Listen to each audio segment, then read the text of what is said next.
नमस्कार, मैं doctor K C Sharma, associate professor department of geography, Babu Sobaram Rajkiya Kala महाविद्यालय अलवर।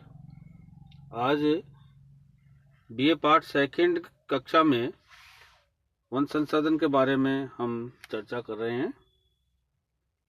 वन संसाधनों के प्रकार और उनके वितरण के बारे में हम यहाँ बात करते हैं।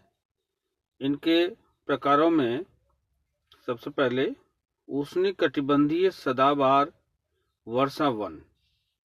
उष्णकटिबंधीय सदाबहार वर्षा वनों का विस्तार 10 डिग्री उत्तर से 10 डिग्री दक्षिणी अक्षांशों के मध्य दक्षिणी अमेरिका में अमेजन बेसिन, अफ्रीका के कांगो बेसिन, इंडोनेशिया के सुमात्रा एवं बोर्नियो द्वीपों में तथा मलेशिया में इसका वितरण पाया जाता है।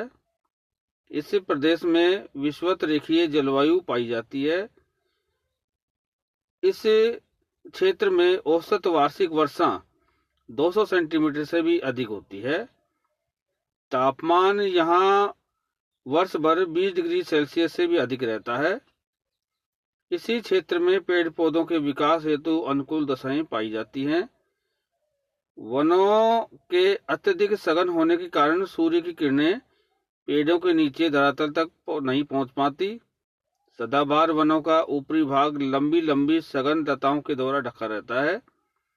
उष्णकटिबंधीय वन क्षेत्रों में 70% भाग पेड़ों का पाया जाता है। पौधों की प्रजातियां अनेक प्रकार की यहाँ पाई जाती हैं। कांगो बेसिन में पादपों की करीबन 6500 और मलेशिया में 20,000, अमेजन बेसिन में लगभग 40,000 और पनामा क्षेत्र में लगभग 2,000 प्रकार की प्रजातियां पेड़ पौधों की यहाँ पाई जाती हैं। इसी क्षेत्र में आबूनस, आयरस, वुड, रोजवुड, ताड़, महोगनी, रबर, सीबा, पारानट, आयल पाम आदि के वृक्ष पाए जाते हैं। इस क्षेत्र में पाए जाने वाले वृक्षों की जो प्रमुख विशेषताएं होती हैं, उनमें यहाँ की लकड़ी अत्यधिक कठोर होती है। वृक्ष अत्यधिक पास पास सघन रूप में पाए जाते हैं। इस क्षेत्र में एक साथ विभिन्न प्रजातियों के पेड़ पौधों का पाया जाना विशेषता होती है। यहाँ वृक्ष लगभग 55 मीटर की ऊंचाई तक पाए जाते हैं। मुख्य वृक्षों के नीचे अन्य छोटे छोटे वृक्ष और लताएं भी पनप जाती हैं। सदाबहार वनों का जो क्षेत्र है, इसमें विश्व में पाए जाने वाली चौड़ी पत्ते वाले वनों के कुल भाग का लगभग 1.6% भाग पाया जाता है। इस क्षेत्र में छोटे और बड़े पेड़ एक साथ पाए जाते हैं। यहाँ पर वनों की ऊंचाई के आधार पर कई स्तर भी पाए जाते हैं। सदाबहार वनों में अत्यधिक संख्या में आरोही पौधे जैसे लताएं, महालताएं और ऊपरी रोही लताएं आदि एक साथ सघन रूप में पाई जाती हैं। दूसरा प्रकार मानसूनी पतझड़ वन। मानसूनी वन क्षेत्र का विस्तार 12 डिग्री से 25 डिग्री अक्षांशों के मध्य उत्तरी और दक्षिणी गोलार्धों में स्थित पश्चिमी द्वीप समूह भारत, दक्षिणी अफ्रीकी और मलेशिया आदि में पाए जाते हैं। उत्तरी ऑस्ट्रेलिया, दक्षिणी ब्राजील, दक्षिणी पूर्वी अमेरिका, फार्मूसा आदि क्षेत्रों में पाए जाते हैं। इस क्षेत्र में होने वाली वर्षा का 90% भाग मानसूनी पवनों के द्वारा होने वाली वर्षा द्वारा प्राप्त होता है। सूर्य की किरणों के सीधा और तिरछा पड़ने के कारण यहाँ ग्रीष्मकालीन और शीतकालीन मुख्य ऋतुएं पाई जाती हैं। ग्रीष्म काल में औसत वार्षिक तापमान 27 डिग्री सेल्सियस और शीतकाल में 10 डिग्री से 27 डिग्री सेल्सियस के मध्य पाया जाता है। वर्षा का वार्षिक औसत लगभग 150 सेंटीमीटर तक पाया जाता है। मानसूनी क्षेत्रों के वन सर्दियों की शुष्क ऋतु में अपने पत्ते गिरा देते हैं। इस कारण इन्हें पतझड़ या पर्णपाती वन कहते हैं। मानसूनी क्षेत्र में सागवान, साल, बरगद, पीपल, गूलर, शीशम, आम, महुआ, जामुन, नीम, मैंग्रोव, हल्दू, पलास, सैमल आदि के वृक्ष पाए जाते हैं। मानसूनी क्षेत्र के उस भाग में जहां वर्षा का औसत 150 सेंटीमीटर से भी कम पाया जाता है, वहां बबूल, धोकरा, इमली आदि के वृक्ष पाए जाते हैं, जिनकी पत्तियां अत्यधिक छोटी होती हैं और झाड़ियां अधिक कांटेदार पाई जाती हैं। तीसरा वनस्पति का प्रमुख जो है प्रकार, वह है उष्णकटिबंधीय सवाना वनस्पति, ट्रॉपिकल सवाना वेजिटेशन।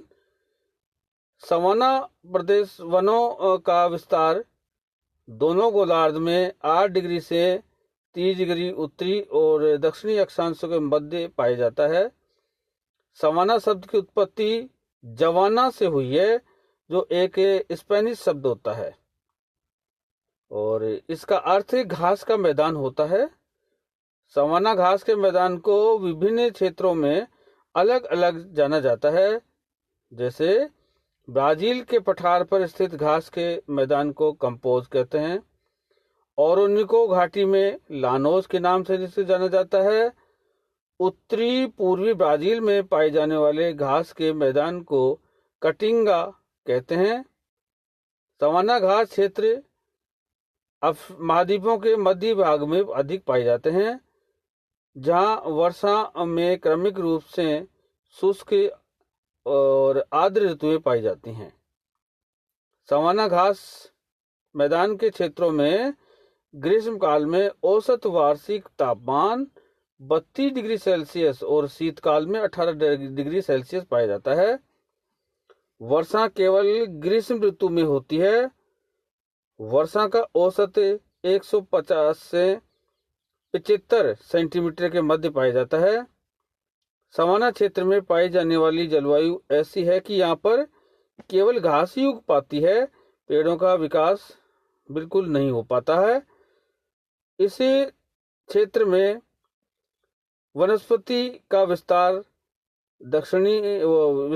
अफ्रीका, दक्षिणी अमेरिका, ऑस्ट्रेलिया आदि में पाया जाता है। अफ्रीका में सवाना का विस्तार पश्चिम में गिनी तट से युगांडा, कीनिया, कांगो, अंगोला तथा आदि तक पाया जाता है। घास की लंबाई लगभग 3 मीटर तक पाई जाती है। सवाना घास को मुख्य रूप से 3 प्रकार की पाई जाती है। पहला तो है सवाना जंगल। सवाना जंगल वनस्पति में घास की अपेक्षा पेड़ पौधों का अधिक पाया जाना होता है। ये सदाबहार वृक्षों के पास पाए जाते हैं। दूसरा पार्क सवाना या पार्कलैंड। सवाना जंगल और झाड़ियों के मध्य जहां वर्षा का औसत 100 सेंटीमीटर से भी अधिक पाया जाता है, यहाँ घास के क्षेत्र के मध्य उष्णकटिबंधीय वृक्ष बहुत अधिक पाए जाते हैं। पार्कलैंड दक्षिणी अफ्रीका में सबसे अधिक पाए जाते हैं। तीसरा सवाना झाड़ियां, श्रब्स। जहां वर्षा की मात्रा कम होती है, वहां घास के साथ साथ कांटेदार छोटी छोटी झाड़ियां भी उग जाती हैं। झाड़ियां अधिकतर मरुस्थलीय क्षेत्रों के पास अधिक पाई जाती है।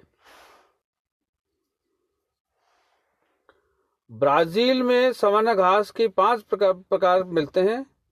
सवाना सेराडो, कैंपो सेराडो, कैंपो स्वाजो, और कैंपो लिम्पो और पेंटेनल घास।